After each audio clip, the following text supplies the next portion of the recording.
ഈ പച്ചപ്പിനിടയിൽ കാണുന്ന ഒരു റെഡ് ഫ്രൂട്ട് കാണല്ലേ, യെസ്, അതാണ് apples. The polar red apples. Greater നാപ്നിയിലെ വിൻഡ് ഫാംസ് എന്ന് പറയുന്ന ഒരു ആപ്പിൾ ഓർക്കിഡ്സിലേക്കാണ് ഇന്ന് ഞങ്ങളുടെ യാത്ര. ഇവിടെ ഇൻഡിവിജ്വൽ എൻട്രി ഫീ ഒന്നുമില്ല, പക്ഷേ ഇവിടെ 2 ഓപ്ഷൻ ഉണ്ട്. ഇതർ ഒരു $26 സ്മോൾ ബാഗ് അല്ലെങ്കിൽ ഒരു $38 ലാർജ് ബാഗ് നമ്മൾ പർച്ചേസ് ചെയ്യണം. കാനഡയിൽ ആപ്പിൾ മരങ്ങൾ വളരെ കോമൺ ആണെങ്കിലും ഈ ഒരു ഓർക്കിഡ് ഫാമിൽ ഈ മരത്തിൽ ആപ്പിൾ ഉണ്ടായി നിൽക്കുന്നത് കാണുമ്പോൾ തന്നെ നമ്മുടെ മനസ്സങ്ങ് നിറയും. സിറ്റി ലൈഫിലെ റഷിൽ നിന്നൊക്കെ നമ്മൾ ഈ ഗ്രാമീണ പശ്ചാത്തലത്തിലേക്ക് വരുമ്പോൾ തന്നെ നമ്മുടെ മൈൻഡൊക്കെ ഒന്ന് റിഫ്രഷ്ഡ് ആയ ഒരു പുതിയ എനർജി നമുക്ക് കിട്ടും. സെനോറയുടെ ആദ്യത്തെ ആപ്പിൾ ഓർക്കിഡ് എക്സ്പീരിയൻസ് ആണിത്. She is really having a good time here. ഇത്രയ്ക്കും വലിയ ഉരുണ്ട ആപ്പിൾസ് ഇങ്ങനെ ഒരു മരത്തിൽ തിങ്ങി നിറഞ്ഞു നിൽക്കുന്നത് ആദ്യമായിട്ടാണ് സെനോറ കാണുന്നത്. അത് ഇങ്ങനെ സർപ്രൈസ് ആയിട്ട് നോക്കി നിൽക്കുകയാണ്. ഇന്ന് ഇവിടെ നിന്ന് പറിച്ച് കൊണ്ടുപോകുന്ന ആപ്പിൾസ് കൊണ്ട് എന്ത് വിഭവങ്ങളൊക്കെ ട്രൈ ചെയ്യണം എന്നുള്ളൊരു ഡിസ്കഷനിലായിരിക്കും ഇവർ. സ്വന്തം കൈ കൊണ്ട് പറിച്ച ആപ്പിൾസ് നെഞ്ചോട് ചേർത്ത് പിടിച്ച് കൊണ്ടുവരുന്നുണ്ട് സെനോറ ഓർക്കിഡ് ഫാമിൻ്റെ അറ്റത്തേക്ക് അങ്ങ് നടന്ന് വെച്ച് പിടിക്കുക. ഞാൻ അവളുടെ പിറകെ പോയപ്പോൾ അവിടെ ഒരു ഫീൽഡ് പോലെ എന്തോ കണ്ടു. സൂക്ഷിച്ച് നോക്കിയപ്പോൾ അതൊരു പംകിൻ ഫാമാണ്.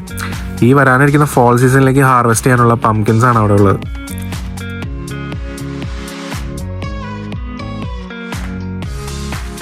അവരൊക്കെ ഇപ്പോഴും ആപ്പിൾ കുറച്ച് ബാഗ് ഫില്ല് ചെയ്തുകൊണ്ടിരിക്കുകയാണ്. ഞങ്ങൾ അപ്പോഴേക്കും ഈ അറ്റത്തെത്തിയപ്പോൾ ഈ കാഴ്ച അവരെയും കൂടി കാണിപ്പിക്കാൻ വേണ്ടി അവരെ അവിടെ നിന്ന് വിളിച്ചുകൊണ്ടിരിക്കുകയാണ്. So we just waiting for them to come here so that they could see the same beautiful pumpkin fields.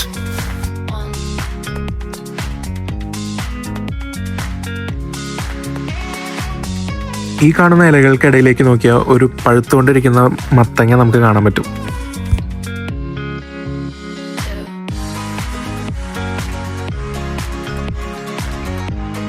Daddy ആ മത്തങ്ങ പറിക്കാൻ പറ്റുന്ന അവസ്ഥയിലാണോ എന്നൊക്കെ ഒന്ന് വിലയിരുത്തിക്കൊണ്ടിരിക്കുകയാണ്.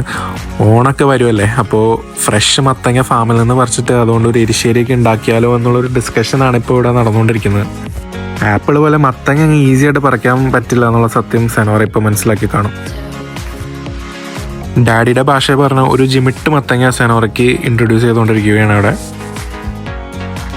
അങ്ങനെ പംകിൻ ഫീൽഡ്സ് എല്ലാം കണ്ട് എക്സ്പ്ലോർ ചെയ്തതിന് ശേഷം ഞങ്ങൾ തിരിച്ച് കാറിലേക്ക് നടക്കാൻ തുടങ്ങി. അപ്പോൾ ഓൺ ദ വേ കാണുന്ന മരത്തിൻ്റെ ചില്ലയിലും ഫ്രൂട്ടെല്ലാം കയറി വീണ്ടും ഇവർ പിടിക്കുന്നുണ്ട്. മേ ബി ഏതെങ്കിലും ആപ്പിൾസ് റീപ്ലേസ് ചെയ്യാനോ സ്വിച്ച് ചെയ്യാനുള്ള പരിപാടിയാണെന്ന് തോന്നുന്നു. കുറച്ചുകൂടി ബെറ്റർ ഓപ്ഷൻ കണ്ടപ്പോൾ അവർക്കൊരു ടെംപ്റ്റേഷൻ. അവർ കൺഫ്യൂസ്ഡ് ആണ്.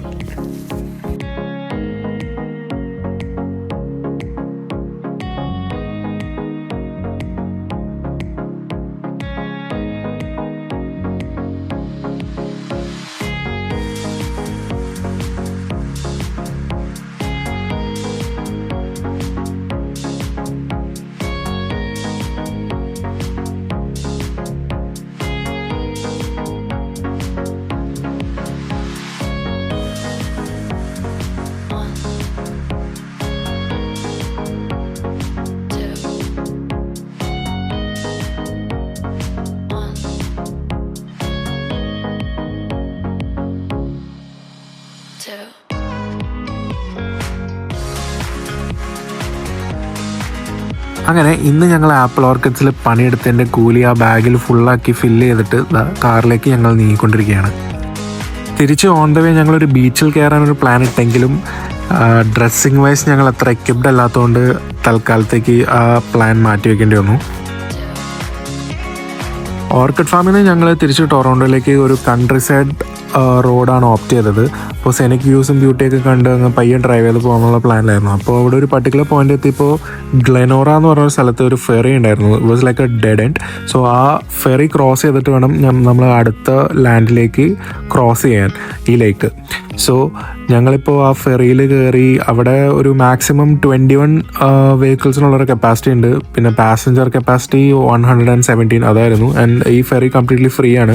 It's own and operated by the government, ministry of transportation of Ontario. അങ്ങനെ ഫെറിയൊക്കെ എടുത്ത് ഞങ്ങൾ ഡ്രൈവ് ചെയ്ത് പോന്നപ്പോൾ പ്രിൻസ് എഡ്വേർഡ് കൗണ്ടി എത്തി. അവിടെ കുറേ വൈനറീസ് കണ്ടു. അപ്പോൾ വൈൻ ടേസ്റ്റ് ചെയ്താലെന്നൊരു തോട്ട് എല്ലാവർക്കും തോന്നി. സോ ഞങ്ങൾ അവിടെ ഒരു വൈൻ യാർഡ് കണ്ടു. അപ്പോൾ അതിൻ്റെ ഉള്ളിലേക്ക് ഞങ്ങളിപ്പോൾ ഡ്രൈവ് ചെയ്ത് കയറിക്കൊണ്ടിരിക്കുകയാണ്. അതിൻ്റെ പേരാണ് ഹഫ് എസ്റ്റേറ്റ്സ്.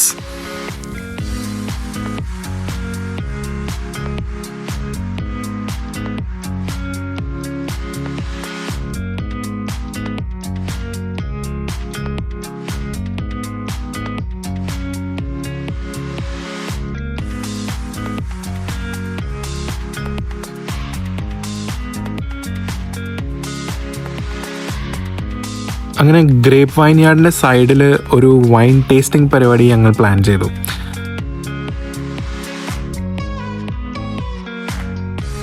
വൈൻ ടേസ്റ്റിങ്ങിൻ്റെ ഈ ഹോസ്റ്റ് സ്റ്റേഷനിൽ ഈ പുള്ളി ഞങ്ങൾക്ക് പലതരം വൈൻസിനെ കുറിച്ചൊക്കെ ഒരു ഡിസ്ക്രിപ്ഷൻ തന്നു.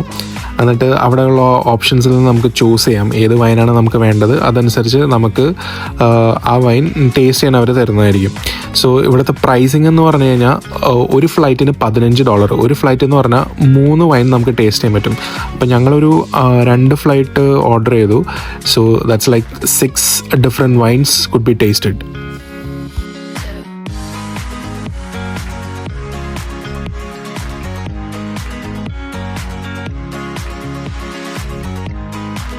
ഈ ബാക്ക്ഗ്രൗണ്ടിൽ കാണുന്ന വൈൻയാർഡിൽ നിന്ന് പറിച്ച ഗ്രേപ്സ് കൊണ്ട് ഉണ്ടാക്കിയ പലതരം വൈൻസ് ഞങ്ങൾ ആ ബെഞ്ചിലിരുന്ന് ടേസ്റ്റ് ചെയ്യാൻ തുടങ്ങി.